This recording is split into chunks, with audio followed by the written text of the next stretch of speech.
European Union on Friday banned former Russian media outlets from broadcasting in the 27-nation bloc for what it calls the spread of propaganda about the invasion of Ukraine and disinformation as the EU heads into parliamentary elections in 3 weeks' time. The latest batch of banned broadcasters consists of Voice of Europe, RIA Novosti, Izvestia and Российская Gazeta, which the European Union claims are all under control of Kremlin.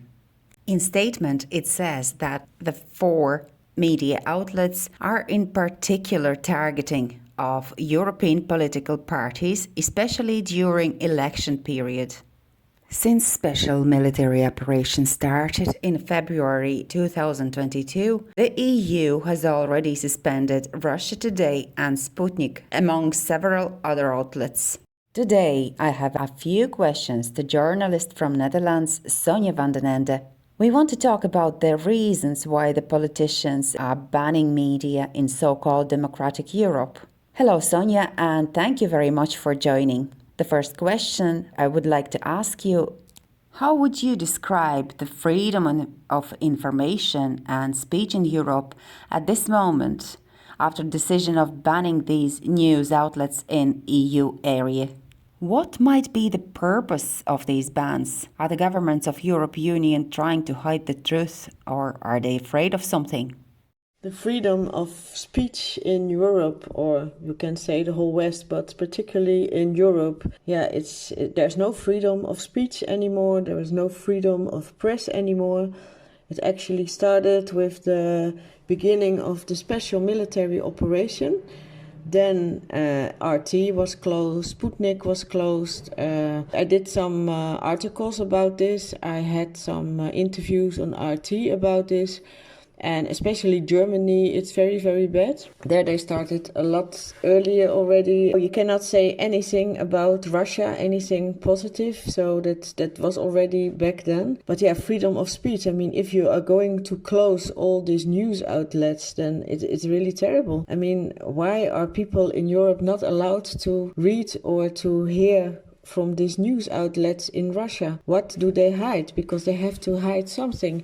If you are not allowed to hear the other side of everything about what's going on in Ukraine or any other place, I think the purpose of this ban is that they are afraid of a lot of things. They maybe are afraid of their own lives. I mean, if you read the articles in Western media, you know that a lot of things are not true. They are just inventing them, or a lot of things are propaganda. So yeah, they are afraid because in many European countries they say, you know, it's a war from Russia against Ukraine, or also Belarus is involved. Also, the other thing they would like to hide is that there are already soldiers from France, Germany, the United Kingdom are already in Ukraine. And when you look at the recent articles, they say that the French Foreign Legion is there, or that Germany has some Bundeswehr, that's the soldiers, the army, is there.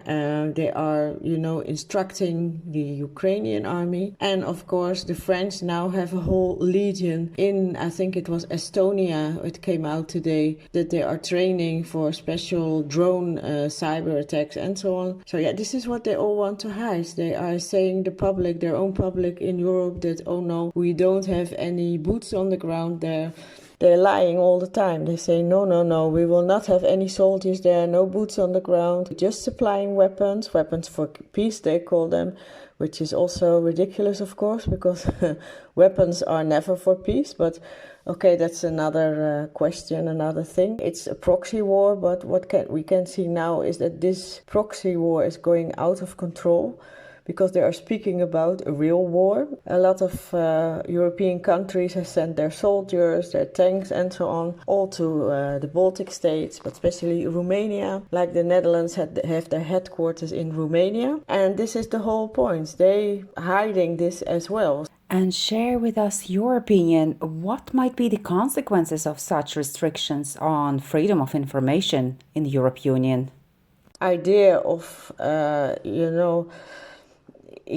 restricting media coming from Russia is that maybe the people in Europe will find out the truth, that It's not Russia, or for that matter, Belarus is waging war, but they are waging the war, and they want to hide this for their own public, and they don't want to hear anything, any truth coming out here of Russia.